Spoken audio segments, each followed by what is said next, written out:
बच्चों मैं आपके साथ प्रोडेंट एकेडमी में आपका स्वागत करता हूँ। बच्चों आज हम पॉलिनोमियल्स करने वाले हैं जो कि 9th और 10th दोनों क्लास के बच्चों के लिए काम आने वाला है। बहुत ही इंपॉर्टेंट चैप्टर है, ठीक है। तो बच्चों देखते हैं, जैसे हमें पता है मैथमेटिक्स के अंदर मैथमेटिक्स हमारी केवल दो चीज़ों से चलती है पूरी मैथमेटिक्स, पहली वेरिएबल और दूसरी कॉन्स्टेंट, ठीक है। ये दो चीज़ों का यूज ही होता है पूरी मैथमेटिक्स में, एक वेरिएबल और एक कॉन्स्टेंट का, ठीक है।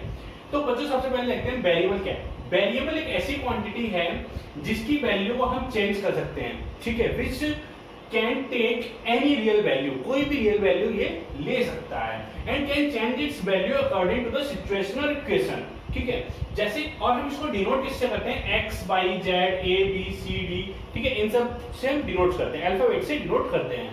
तो बच्चों अगर हम देखें, एक इक्वेशन है हमारे पास x - 2 = 0, ठीक है। बच्चों यहाँ पे आप देखोगे कि x - 2 = 0 में -2 को अगर हम ट्रांसपोजिशन करते हैं तो x = क्या आ जाएगा 2। दैट मीन यहाँ पे x की वैल्यू क्या है 2। फिर अगली इक्वेशन है x + 5 = 0, ट्रांसपोजिशन करने पे माइनस का साइन आ जाएगा, x = -5।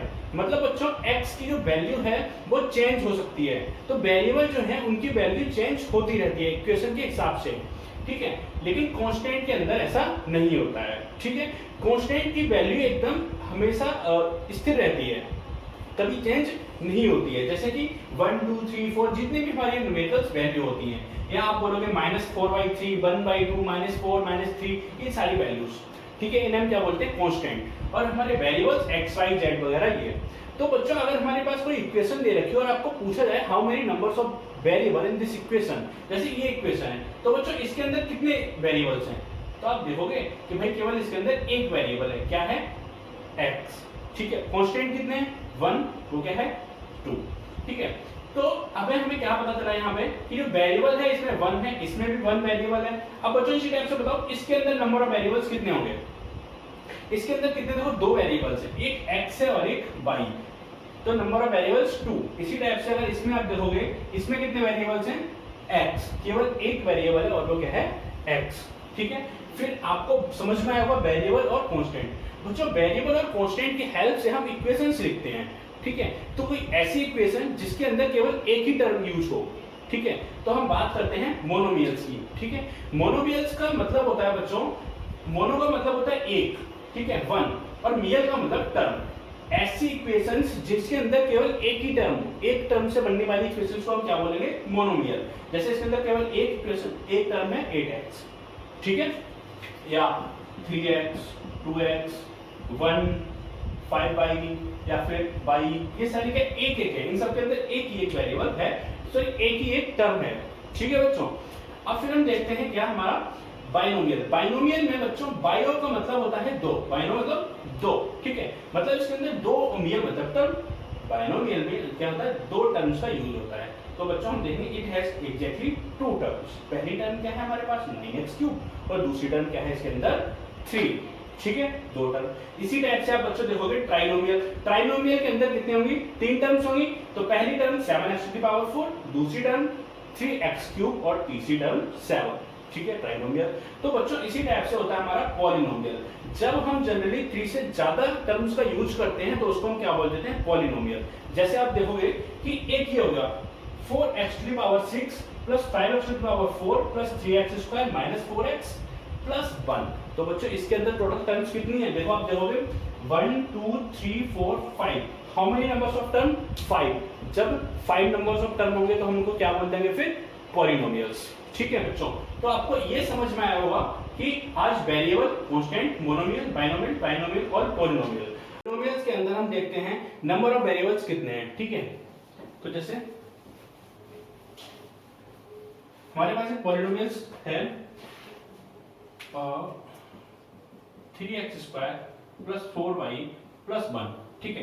तो बच्चों अब आपको इसमें ये बताना है नंबर ऑफ वेरिएबल्स कितने हैं, कितने नंबर ऑफ वेरिएबल्स का ये पॉलिनोमियल है। सो इसके अंदर कितने वेरिएबल्स, 1 और 2, एक x है और एक y है, तो कितने, 2 वेरिएबल्स हैं, ठीक है। आप इस तरीके से पता कर सकते हैं नंबर ऑफ वेरिएबल्स कितने हैं। अब हम देखते हैं इसके अंदर हमारा पॉलिनोमियल हो गया ये, ठीक है। अब बच्चों हम देखते हैं हमारी इक्वेशंस जो होती हैं, पॉलिनोमियल्स होते हैं उनकी पावर के हिसाब से, जैसे लीनियर इक्वेशंस, ठीक है। तो हम सबसे पहले बात करते हैं लीनियर इक्वेशन की। देखो लीनियर मतलब लाइन, ठीक है। लीनियर इक्वेशन का मतलब होता है, जैसे मैंने लिख दिया 3x + 4y = 5। तो बच्चों इस टाइप की इक्वेशन को हम क्या बोलेंगे, लीनियर इक्वेशन। कहने का मतलब ये है, लीनियर इक्वेशन वो इक्वेशन होगी जिसके अंदर वेरिएबल की मैक्सिमम पावर कितनी होगी, 1। जैसे आप देखोगे यहाँ पे वेरिएबल कितने, 2 है, एक x है और एक y है, ठीक है। x की पावर कितनी है, यहाँ पे x की पावर कितनी 1 है और y की पावर भी 1। तो वेरिएबल की जो मैक्सिमम पावर होगी, मैक्सिमम पावर ऑफ वेरिएबल, ठीक है, अगर 1 होगी तो हम उसको क्या बोलेंगे, लीनियर इक्वेशन। जैसे आप देखोगे x की मैक्सिमम पावर कितनी 1 है और y की भी 1 है, ठीक है, ये क्या हो गया, लीनियर इक्वेशन। बच्चों इसी टाइप से हमारा जो अगला आता है वो है हमारा क्वाड्रेटिक इक्वेशन। कौन सी इक्वेशन क्वाड्रेटिक इक्वेशन होती है, देखो बच्चों क्वाड्रेटिक इक्वेशन होती है वो इक्वेशन, जैसे मैंने लिख दिया 3x² + 4x + 1 = 0, या ये लिख दिया मैंने, ठीक है। तो ये जो इक्वेशन है इसको क्या बोलेंगे हम, क्वाड्रेटिक इक्वेशन। क्योंकि सबसे पहले हम देखेंगे वेरिएबल कौन सा है इसके अंदर, ये है वेरिएबल x, ठीक है। x की मैक्सिमम पावर कितनी है, तो x की मैक्सिमम जो पावर ये है, x जो एक्सपोनेंट है वो कितना है, पावर कितनी है, 2 है, ठीक है। तो इससे हमें क्या पता चलेगा कि ये क्या है, क्वाड्रेटिक इक्वेशन, क्वाड्रेटिक इक्वेशन, ठीक है। इसी टाइप से अगर कोई ऐसी इक्वेशन जिसके अंदर वेरिएबल की मैक्सिमम पावर कितनी हो, 3 हो, तो उसको हम क्या बोलेंगे, क्यूबिक इक्वेशन, ठीक है, या क्यूबिक पॉलिनोमियल्स। जैसे आप देखोगे 3x³ + 4x² + 3, ठीक है। अब ये क्या हो गया, क्यूबिक पॉलिनोमियल या क्यूब।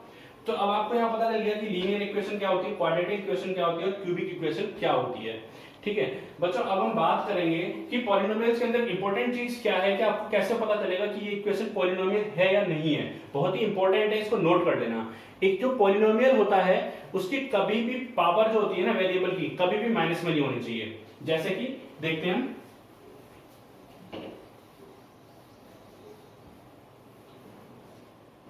यहां पे देखो वेरिएबल क्या है, x और y। x की मैक्सिमम पावर कितनी है, 2 है ना, ठीक है, तो पॉजिटिव है ना। वेरिएबल की जो पावर होती है ना, पावर ऑफ वेरिएबल, ठीक है, वेरिएबल की जो पावर होती है शुड बी पॉजिटिव इंटीजर और 0 इंटीजर, ठीक है। जो वेरिएबल की पावर होती है ऊपर, वो या तो पॉजिटिव इंटीजर होनी चाहिए या फिर वो 0 इंटीजर होना चाहिए। कहने का मतलब है, अगर मैंने लिख दिया 3x⁻² -2 + 1/2 + 3x, ठीक है। अब आप बच्चों क्या देखोगे, इस इक्वेशन के अंदर जो वेरिएबल है क्या है, x है, ठीक है, और x की जो पावर है यहाँ पे किसमें हो रही है, माइनस में हो रही है। तो कभी भी अगर किसी भी वेरिएबल की पावर, वेरिएबल की बच्चों ध्यान रखना, कांस्टेंट से मतलब नहीं है, वेरिएबल की पावर कभी भी किसमें नहीं होनी चाहिए, माइनस में नहीं होनी चाहिए, ठीक है।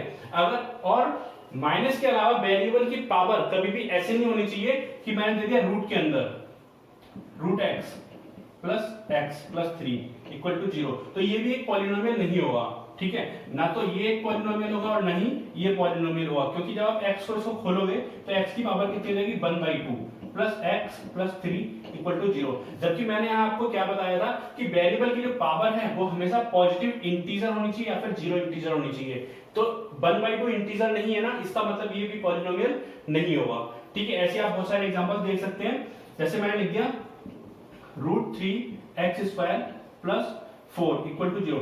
बच्चों ये बताओ, ये देखो, मुझे बताओ, बता के बताओ कि ये पॉलिनोमियल होगा या नहीं होगा। देखो ये पॉलिनोमियल बिल्कुल होगा, क्यों, क्योंकि हमें क्या देखना है, वेरिएबल की पावर। वेरिएबल की पावर क्या है, पॉजिटिव इंटीजर है, तो ये पॉलिनोमियल होगा।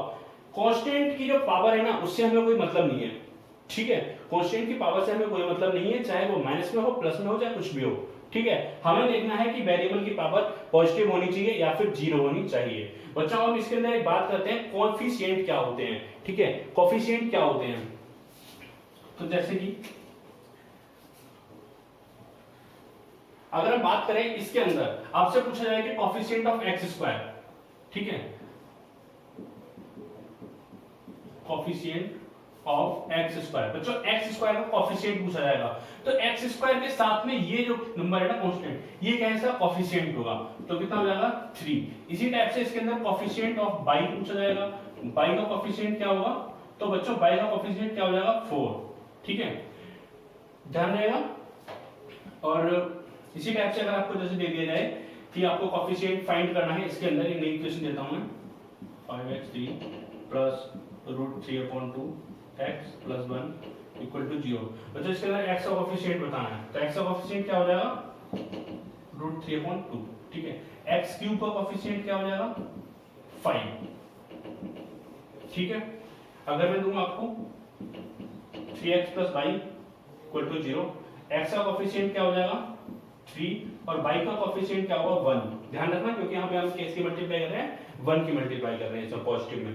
ऐसे अगर आपको एक दे दिया जाए आपको 2x² minus 4y equal to 0, ठीक है, तो x² का कोफिशिएंट क्या हो जाएगा यहाँ पे 2 और 4 जो y है y का कोफिशिएंट क्या होगा बच्चों -4 होगा क्योंकि -4 दे रखा है यहाँ पे, ठीक है। ये ध्यान रखना, कई बार बच्चे माइनस प्लस में गलती कर देते हैं, ठीक है। आपको ऐसी एक और इक्वेशन जैसे दे रखी है 2x² प्लस 4x प्लस 2, ठीक है, ये दे रखा है। आपको क्या फाइंड करना है इसके अंदर कोफिशिएंट ऑफ x², तो x² कोफिशिएंट क्या हो जाएगा 2, x का कोफिशिएंट 4, ध्यान रखना, ठीक है।